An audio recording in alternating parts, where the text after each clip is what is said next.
គុណលឹះ5យ៉ាងដើម្បីកិច្ចចេញពីវិបត្តិហិរញ្ញវត្ថុរបស់ជនជាតិជប៉ុន 1. កាត់បន្ថយចំណាយដែលមិនចាំបាច់ធ្វើបញ្ជីចំណាយប្រចាំថ្ងៃរួចពិនិត្យថាអ្វីដែលអាចកាត់បានដូចជាការទិញអាហារខុសគម្រោងការទិញរបស់ប្រើប្រាស់មិនចាំបាច់ការធ្វើដំណើរដែលអាចជៀសវាងបាន 2. បង្កើនប្រាក់ចំណូលបន្ថែម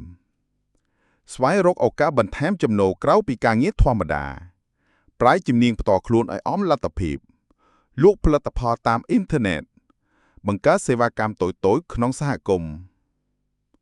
3. បង្កើតផែនការហិរញ្ញវត្ថុច្បាស់លាស់ចាត់ចែងថវិកាឲ្យមានប្រសិទ្ធភាពកំណត់គោលដៅប្រចាំខែត្រៀមថវិកាសម្រាប់អាសន្នសន្សំប្រាក់ 10% នៃចំណូល 4. ជៀសវាងការខ្ចីប្រាក់ដោយគ្មានគម្រោងច្បាស់ការខ្ចីលើសមត្ថភាពនាំឲ្យធ្លាក់ទៅវិបត្តិជាថ្មីប្រើប្រាក់ខ្ចីតែក្នុងករណីចាំបាច់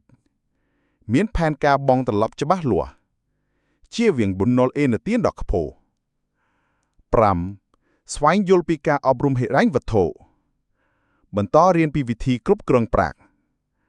អានសៀវភៅនិងអត្ថបទអប់រំហិរញ្ញវត្ថុស្វែងរកវគ្គសិក្សាខ្លីៗតាម YouTube ឬអនឡាញនានាសុំការប្រឹក្សាពីអ្នកជំនាញផ្នែកហិរញ្ញវត្ថុ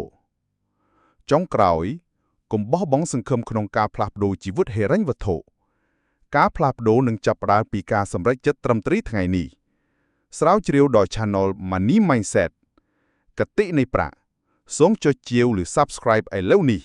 ដើម្បីបានគន្លឹះពិសេសរៀងរាល់ថ្ងៃជូនពរសំណាងល្អ